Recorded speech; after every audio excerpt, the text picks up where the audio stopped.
आपको बता दें कि 16 तारीख से कुछ बड़ा होने वाला है। पेशी के डेली वेजर जो है बड़े महीनों से जो है इस संघर्ष पर चल रहे हैं, इस कांटों भरी तारों पर चल रहे हैं, या मैं बोलूँ कि कोयले के भरे हुए रास्ते पर चल रहे हैं अपनी मांगों को लेकर। और अब 16 मार्च को कुछ बड़ा ये करने वाले हैं, क्योंकि सरकार कहीं ना कहीं इनको नजरअंदाज कर रही है। इनके साथ जो वादे किए थे उनको भी नजरअंदाज कर रही है, क्योंकि आखिर है तो ये सरकार की ही देन है। तो जो सरकार है क्यों नहीं आखिर इनकी सुनवाई कर रही है। सबसे पहले मैं रवि जी के पास ही चलूंगा और इनमें से जानूंगा कि सर, पहला प्रश्न मैं आपसे जो मेन मुद्दा है उस पर आने से पहले मैं आपसे ये जानना चाहूंगा कि सरकार आखिर इतने झूठ और इतने आश्वासन लाते कहाँ से है। उसके बाद कहाँ से इतने आश्वासन होते हैं और अगले दिन किसी की डाकी की नहीं हो जाती, जहाँ इतने वादे करते हैं कि सेफ है। सबसे पहले तो आपके चैनल को बहुत बहुत धन्यवाद।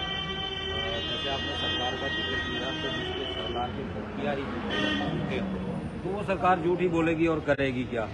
आज जो सरकार सत्ता में बैठी है, चाहे आप प्रदेश की बात करें, हमारे उपराज्यपाल की बात करें, या केंद्र में बैठी हुई सरकार की बात करें, सभी झूठ के बलबूते पे ही अपनी सरकार चला रहे हैं। और सत्ता से आने से पहले भी लोगों के साथ जुमले फेंके जाते थे, और जब सत्ता में आ गए तो फिर भी उसी झूठ का सहारा लेकर के आज राजनीति की जा रही है। आपने शायद देखा होगा कि पिछले साल अमित शाह जी जब यहाँ पे जम्मू कश्मीर में आए थे, तो उन्होंने भगवती नगर में एक स्टेटमेंट जारी किया था कि हमने मिनिमम वेजेस एक्ट जो है जम्मू कश्मीर में लागू किया, लेकिन जिसका आज तक 1.5 साल के बाद भी कोई आता पता ही नहीं है कि मिनिमम वेज एक्ट किसके लिए लागू किया और कब किया, किसने किया, जिसकी कोई ज़मीनी हकीकत ही नहीं है। तो उसके बाद उपराज्यपाल की बात करें, 11 नवंबर 2020 को हमारे साथ वादा किया कि डीडीसी इलेक्शन खत्म होने दो, आपकी रेगुलराइजेशन प्रोसेस शुरू हो जाएगा। लगभग 2.5 साल हो गए, आज तक उसके ऊपर एक कदम सरकार ने नहीं बढ़ाया। 10 सितंबर 2022 को एक मीडिया चैनल के ऊपर उन्होंने खुद जिक्र किया कि ये जो लोग प्रदर्शन कर रहे हैं इनकी मांग बिल्कुल जायज़ है, और मैंने एक कमेटी का गठन किया हुआ है। वो कमेटी इसी माह के अंत तक रिपोर्ट सबमिट करेगी कि हम को क्या करने जा रहे हैं। उसके बाद आज 3 महीने से ज़्यादा समय हो गया, लेकिन हुआ देवकांत साहब ने 2 बार हमसे टाइम लिया। हमारे प्रिंसिपल सेक्रेटरी थे किशोर कुमार परमार जी, उनके साथ मीटिंग हुई, उन्होंने भी 15 दिन का टाइम लिया। हमारे राहुल यादव जी थे जो म्यूनसिपल कमिश्नर थे, उनके साथ भी मीटिंग हुई, उन्होंने भी कहा कि मैं मसले को लेकर आगे की बात करता हूँ। सभी लोग झूठे हैं और उसी झूठ के बलबूते पे अपना टाइम पास जो है वो किया जा रहा है। नहीं रवि जी, यहाँ पर मैं आपको रोकना चाहूँगा। मुझे नहीं लगता शायद कमेटी ने कुछ नहीं किया। एक 11 रुपये का जो शगुन डाला, एक तरफ से आपके जख्मों पर नमक डालने वाली बात। देखिए, उसमें कमेटी का कोई रोल नहीं था। ये 11 रुपये जो जैसे हमारी स्टेट पहले जब भी मिनिमम वेजेस बढ़ता था प्राइवेट सेक्टर में, तो वही जम्मू कश्मीर में लागू हुआ। लेकिन इस बार क्या किया गया, जब हमने मोदी जी की रैली थी पल्ली में, तो हमने अनाउंस कर दिया कि हम मोदी जी का विरोध करेंगे और उनको काले झंडे दिखाएंगे। तो हमारे एलजी साहब ने 24 तारीख को उनको आना था, 23 तारीख को एक अंतरिम रिलीफ जो है डेली वेजर को दी, जो 75 रुपये बढ़ा करके दी, क्योंकि वो जानते थे कि शायद डेली वेजर वहाँ पर विरोध करेगा, हमारी इंसल्ट हो जाएगी। उनको रोकने के लिए 75 रुपये बढ़ाए गए। और जो मिनिमम वेजेस रिवाइज हुआ जो प्राइवेट सेक्टर के लिए, वो 311 रुपये रिवाइज हुआ। 17 अक्टूबर को उसकी नोटिफिकेशन निकली। वही 11 रुपये जो हमें 2.5 महीने के बाद हमारे उपराज्यपाल जी ने गिफ्ट दिया, जो 11 रुपये का शगुन दिया, वो हम कोशिश कर रहे हैं, हमारे साथियों से बातचीत भी हुई है, तो हम 11-11 रुपये का चेक काट करके मोदी जी और मनोज सिन्हा जी और अमित शाह जी को वो रिटर्न गिफ्ट देंगे कि उन्होंने एक बहुत बड़ा एहसान जो है डेली वेजर पे किया 11 रुपये बढ़ा करके, जो कि इन वादों के साथ सत्ता में आए थे कि जैसे ही हमारी सरकार आएगी हम डेली वेजर को रेगुलराइज करेंगे। लेकिन आज वो दिस दैट करने की कोशिश कर रहे हैं और अपना टाइम निकाल रहे हैं। आज कानूनों के हथकंडे बताए जा रहे हैं, ये कानून यहाँ पे नहीं होता, ऐसे नहीं होता, JNK स्टेट के पास बजट नहीं है, JNK स्टेट की इनकम नहीं है। जब आपको पहले ही पता था JNK स्टेट की इनकम नहीं है, तब जब आप मैनिफेस्टो बनाते थे, क्या तब आप स्टडी नहीं करते थे? ये इससे लगता है कि इससे सरकार की नीयत अच्छी है, सरकार की नीयत में। रवि जी, मैं याद दिला दूं दर्शकों को कि रजौरी में जब अमित शाह जी आए थे, तो वहाँ पर भी बहुत से लोग डेली वेजेस पहुंचे थे, बहुत बड़ी तादाद में डेली वेजेस आए थे और इन्होंने अपनी मांगों को लेकर वहाँ भी प्रदर्शन किया। अब 16 तारीख को आखिर क्या करने जा रहे हैं और क्या लगता है कारणों को झूठ तक नहीं? देखिए फर्क जरूर पड़ेगा सरकार को, ऐसी बात नहीं है। सर क्या करना चाहते हैं? अभी तो इस बारे में डिस्क्लोज करना हम जरूरी नहीं समझते, क्योंकि ये हमारे प्रोग्राम सीक्रेट रहते हैं। तो ये बात क्लियर है कि अब सरकार के लिए परेशानी बढ़ने वाली है और सरकार के साथ साथ हम जनता के लिए भी परेशानी बढ़ने वाली है। लेकिन हमें अफसोस होता है कि आज जो सत्ता में जो लोग बैठे हैं उनको जनता की कोई फिक्र नहीं है। हम तो कभी भी जब भी कोई प्रोग्राम करते थे हम ऐसी कोशिश करते थे कि हमारी वजह से हमारे जम्मू कश्मीर की जनता सफर ना करे। लेकिन अल्टीमेटली कहीं ना कहीं जब भी हम अपना प्रदर्शन करेंगे, चाहे हम रोड ब्लॉक करेंगे तब भी अल्टीमेटली जनता परेशान होगी, अगर हम पुल ब्लॉक करेंगे तब भी जनता परेशान होगी, हम पानी बंद करेंगे तब भी, क्योंकि जनता हमारे साथ जुड़ी हुई है। उसका रीजन ये है कि हमारा जो एसेंशियल सर्विस डिपार्टमेंट है, PHC डिपार्टमेंट, और ये सारा 90% काम हमारे डेली बेजर लोग करते हैं। जब हम काम छोड़ स्ट्राइक कर जाते हैं तो अल्टीमेटली उसका भुगतान जो है वो आम जनता को करना पड़ता है, ना चाहते हुए भी इफेक्टिव जो होती है जनता होती है। और हम बार बार जनता के हित में फैसले लेते रहे हैं कि हमारी वजह से जनता परेशान ना हो। लेकिन आज हालात ही ऐसे बन गए हैं कि जम्मू की जनता को चारों तरफ से दबाने का एक प्रयास, निचोड़ने का प्रयास जो है वो सरकार की तरफ से किया जा रहा है। चाहे वो आप प्रॉपर्टी टैक्स की बात करें, चाहे आप किसी भी एंगल से देखें, जनता की हरासमेंट हो रही है। लेकिन हमारे पास दूसरा ऑप्शन कोई नहीं है। 8 महीने से हम लगातार पीसफुली तरीके से चल रहे थे कि सरकार हमारी जायज मांगों को हल करे। हमने कोई नाजायज मांग नहीं रखी, जिनको ऑलरेडी हर एक चेयर ने माना हुआ है कि ये मांगे जायज हैं, उन्हीं की हम पूर्ण करने के लिए सरकार को करें हैं। हमने कोई नई मांग नहीं रखी है। लेकिन सरकार जब हमारी मांगे नहीं मानेगी तो हमारे पास एक ही ऑप्शन बचता है, या तो अपना काम छोड़ दो या सड़कों पे निकलो। अब दोनों चीजों में जनता परेशान होगी, उसके लिए हम जनता से माफी चाहते हैं। तो ये माफी ऑलरेडी पहले ही मांगते थे, जनता ही सरकार बनाती है। जो आम लोग हैं 18 साल से ऊपर के हैं वही सरकार बनाती है, तो वही सरकार लेकर आती है, या फिर वही डेली बेसिस जो है वो आम जनता के लिए काम करती है। पानी की बहुत ज़्यादा वही है, तो डेली बेसिस परेशान है, तो क्या आम जनता को भी परेशानी होगी? बिल्कुल सर, आम जनता को परेशानी होगी, क्योंकि हम तो अपने हक के लिए लड़े हैं। तो जब तक हमारा हक हमें दिया नहीं जाता हम जहाँ से पीछे नहीं, चाहे कि दुनिया बनाए, चाहे डंडे बताए, जो भी हथियार उनको अपनाने हैं तो अपना लें। हम पीछे हटने वाले नहीं, ये जायज मांगों को लेकर हम कुछ भी हद कर जाने के लिए तैयार हैं।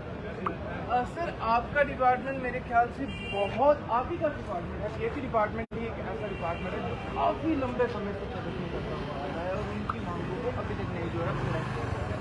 तो कहीं ना कहीं आप तो ऑलरेडी सरकार के अंदर घुस के आप स्टडी कर रहे थे कि सरकार की बातों में कितनी सच्चाई है और कितना वो झूठ बोलते हैं और कितना वो आश्वासन देते हैं। क्या आपको लगता है कि कोरोना के बाद कुछ इफेक्टिव ऐसा सरकार के ऊपर दबाव जाएगा कि करना पड़ेगा, या फिर आश्वासन उन्होंने आपको दे दिया? जैसे सर आपने बोला कि जो भी सरकारें आती हैं तो हमें बस लॉलीपॉप ही देती हैं, हमारी सरकार आने दो, हम आपको डेवलप करेंगे। मगर जब भी ये सत्ता में आते हैं, देर पर आते हैं, ये डेली बेसिस को भूल जाते हैं और अपनी नई निकालते हैं ठेकेदारियों में जो इनको जहाँ से बचा गया। डेली वेजरों से क्या इनको मिलेगा? इनको पता है डेली वेजर वैसे भी रोडों पर है, तो ये ठेकेदारी की साइड ज़्यादा देखते हैं जहाँ से इनको चेक मिलते हैं। तो शायद इनको आम जनता जहाँ डेली वेजर इनको दिखाई नहीं देते हैं, देखते हैं आने वाली 16 तारीख को फिर डेली वेजर रोड पर आता है जहाँ ये सरकार भी आती है हमारे। आपने कभी भी इनके डिपार्टमेंट से ये चीज नहीं सुनी होगी कि घपलेबाजी हुई है, कोई पैसों की हेराफेरी हुई है? हमेशा सरकारी लोग ही हैं, सरकारी डिपार्टमेंट के ऐसे लोग होते हैं, बड़े बड़े सरकारी डिपार्टमेंट में जो जहाँ बैठे होते हैं, तो उनकी खबरें हमें सुनने को मिलती है कि उनसे घपलाबाजी हुई है, किसी फ्रॉड में उनका नाम आया है। अभी कुछ दिन पहले एक और फ्रॉड में हमारे जो दिल्ली के हैं उनका भी नाम आया है। तो आप लोग भी ईमानदारी से काम कर रहे हैं, तो आप कितनी परेशान हैं और आप कितने लंबे समय से?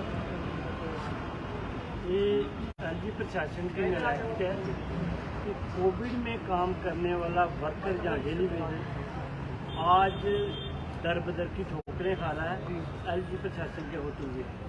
इनको ये बात समझनी पड़ेगी, डेली वेजर के बलबूते पे ये डिपार्टमेंट चलता है, ना कि कोई बाहर से कोई फौज आके इसको चलाती है। अगर कोई मेरा साथी काम करता करता मर जाता है, ना उसको कोई बेनिफिट मिलता है, ना उसके बच्चों को कोई रिलीफ मिलता है। तो ये जो जुल्म लगातार 25-30 साल से होता रहा है, उसी का क्रोच बढ़ता हुआ आज हम लगातार 22 जून से 9 महीने के करीब एजुकेशन को लेके पहुंचे हैं। तो आगे का जो रिजल्ट आउटपुट रहेगी वो 16 मार्च से उसकी शुरुआत हो जाएगी। प्रशासन के हाथ में है कि 16 मार्च से पहले उसको क्लोज करना है या 16 मार्च की बजाय और कई मार्च बीच में निकालने हैं। जैसे पानी और गर्मी का प्रकोप बढ़ रहा है तो पानी की किल्लत बढ़ती जा रही है गर्मी में। इस हालत में आम जनता को और अफसरशाही को परेशानी आने वाली है। ये बात आज प्रशासन को कान खोल के सुननी चाहिए। बिना पॉलिसी के घर वापसी वाला कोई मुद्दा है नहीं हमारे पास। हम लोगों ने इनके आगे घुटने टेक के बदुआ मजदूरी की है लगातार 20 से 25 साल। अब हमारे बच्चे के भविष्य का मसला है, हम अपने बच्चों को इनका गुलाम नहीं बनने देंगे। मर जाएंगे, लड़ जाएंगे बिना पॉलिसी के, बिना पेंडिंग बेसिस के। तो ऐसा चोट के तहत पॉलिसी लिए बिना हम वापस जाने वाले नहीं। प्रशासन चाहे लाठी की बजाय गोलियां लाए, रोडों पे भी 16 मार्च से निकलेंगे और ट्रैफिक की जो व्यवस्था खराब होगी उसका प्रशासन ही जिम्मेवार होगा। आम जनता अगर हराश परेशान होगी उसका भी प्रशासन जिम्मेदार रहेगा। हम लोग टोटल अपनी जायज मांग को लेके बाहर निकले हैं। ना हमें कोई राजपाट चाहिए, ना हमें लाख रुपए बेची चाहिए। जिसके हकदार हम हैं, जो हमारा बनता है वो कम से कम हमें दिया जाए। अगर ना दे सकते तो एक आर्डर निकाल के हमें बाहर कर दे और हमारा पीएफ जो 25 साल से बनता है वो दे।